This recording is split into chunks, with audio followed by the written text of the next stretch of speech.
안녕하세요. 뚜벅이의 가벼운 인문학입니다. 오늘은 다크투어 국치의 길 두 번째 시간입니다.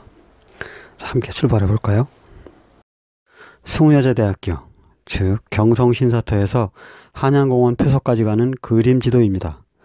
함께 가보실까요? 자, 한양공원이라고 적혀있는 표지석이 보이시죠? 조금 더 가까이 가볼까요? 글씨가 참 선명합니다. 알려진 바로는 고종의 친필이라고 하는데 확실하지는 않다고 합니다. 그런데 글씨 부분이 조금 이상합니다. 마모된 것처럼 보이기도 하고 정으로 쪼은 것 같기도 하고 총탄에 맞은 자국 같기도 합니다.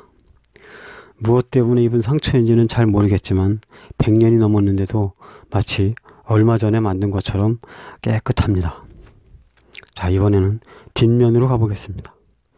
표지석의 뒷면에는 과연 무엇이 있을까요? 자, 한번 살펴볼까요? 그런데 뭔가 조금 이상합니다.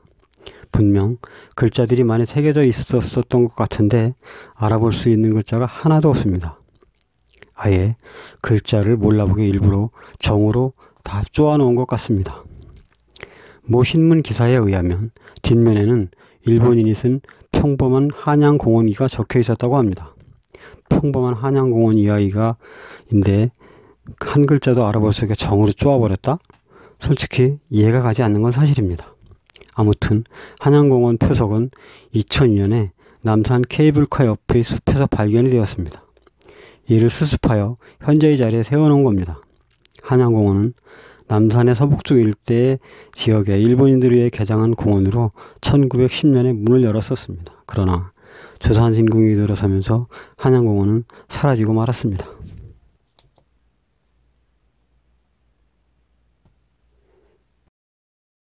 한양공원에서 드라마 촬영지로 유명했던 삼순위 계단까지의 그림 지도입니다. 함께 가시죠.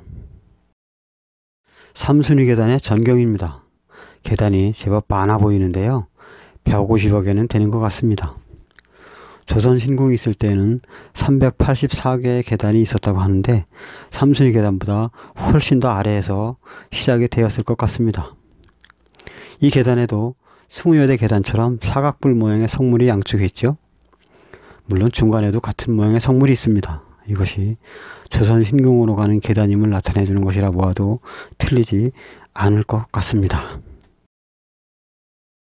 삼순위 계단에서 조선신궁터까지 가는 길 지도입니다. 국치의 길 마지막 코스가 되겠습니다. 가림막 뒤로 돌무더기와 제법 넓은 공터가 보이죠? 이 화면은 남산 정상으로 가는 도중에 촬영을 한 것인데요. 화면에 보이는 일대가 바로 조선신궁 건물이 자리하고 있었던 곳입니다. 일제는 거대한 규모의 조선신궁을 지으면서 숭례문에서 남산 중턱까지 한양도성을 아예 없애버렸습니다. 조선신궁과 함께 그 한양도성의 흔적을 찾고 있는 현장인 것이지요. 오른쪽 나무 뒤쪽으로 조선신궁의 흔적이 그리고 나무 사이로 하늘색이 살짝 얕보이는데 그건 역시 조선신궁이 있던 자리입니다. 자, 잠깐 당시 사진을 볼까요? 조선신궁의 전경인데요. 멀리 서울역에서부터 남산 일대까지가 신궁의 영역이었다고 합니다. 여기가 바로 조선신궁 입구인데요. 계단이 끝도 없이 보이는데 올라가다가 발병이라도 날 것 같네요. 가림막에 유리를 설치하여 그나마 안을 볼 수 있게 했습니다. 유리창 너머로 보이는 것이 조선신궁터입니다. 시멘트 바닥과 함께 주춧돌도 보이고 기타 당시의 흔적들이 제법 보입니다. 신궁의 규모가 생각보다 굉장히 컸던 것 같죠? 이왕 발굴한 거 현장을 그대로 두고 그 위를 유리로 덮어 국민들이 마음대로 밟고 다니며 맺힌 서름이라도 풀 수 있게 하면 어떨까 싶습니다. 역시 임시창으로 보이는 분수대인데요. 이건 역시 조선신궁이 있던 자리입니다. 과연 분수대 밑으로 일제 신궁의 흔적이 남아 있을까요? 남산 아래 조선신궁터 앞에는 의미 있는 공간이 조성되어 있습니다. 화면에 보이는 것은 안중근 의사의 유목들을 돌에 새겨놓은 광장입니다.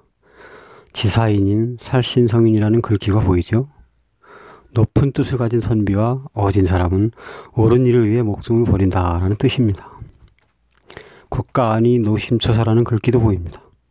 국가의 안위에 마음을 쓰고 애를 태운다라는 뜻입니다. 나라를 생각하는 안중근 의사의 마음이 고스란히 드러나는 글귀라고 할 수 있습니다. 자, 이 길쭉한 바위에는 뭐라고 쓰여 있을까요? 바로 견리사의 견의수명이라 새겨져 있습니다.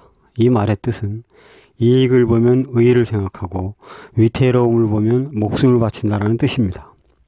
일제의 침탈을 보며 목숨을 바치겠다는 안중근 의사의 마음가짐을 읽을 수 있습니다. 자, 이쪽에도 안중근 의사의 말씀을 새겨놓은 돌들이 많이 있습니다. 이외에도 안중근 의사 광장에는 수많은 유목들이 바위에 새겨져 있습니다.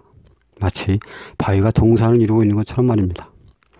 이런 굳센 의지와 결기가 있었기에 민족의 원흉인 이토 히로부미를 주저함 없이 처단할 수 있었겠지요. 어떻습니까? 마음을 다스리고 싶다면 안이사 광장에 가보는 것도 좋은 방법이라 생각이 듭니다. 또 안이사 광장에는 이토 히로부미를 죽이기 전 거사를 기다리다가 썼다는 장부가라는 시도 새겨져 있습니다. 장부가 세상에 태어나 큰 뜻을 품었으니 죽어도 그 뜻을 잊지 말자고 하늘에 맹세한다 라며 죽음 앞에서도 담대하게 나아갔던 영웅 안중근 의사의 면모를 보여주는 시라고 할 수 있겠습니다. 천천히 영상을 쫓아가면 특이한 사각형 형태의 건물이 보이는데요. 안중근 의사 기념관입니다. 1970년에 최초로 안중근 의사 기념관이 남산에 세워졌는데 일제의 잔재와 굴욕을 씻어내기 위해서였습니다. 즉 조선 신궁터가 있었던 자리에 이토 히로부미를 처단한 안중근 의사 기념관을 세움으로써 일제의 기를 누르고 민족 정기를 되새기고자 하는 뜻이 있었던 것이지요. 현 기념관은 거사 100일주년을 맞은 2010년에 새로 세운 기념관입니다. 안중근 의사 기념관 옆에는 동상이 세워져 있습니다. 마치 어느 손에 태극기라도 들고 일본을 꾸짖는 듯한 모습이 멋지기까지 합니다. 남산을 호령하는 듯한 안중근 의사 동상.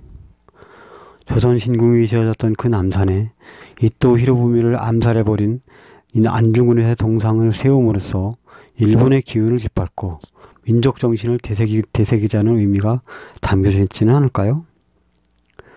안중근 의사를 생각하며 국시의 길 가벼운 인문학 답사를 이것으로 마치도록 하겠습니다. 감사합니다.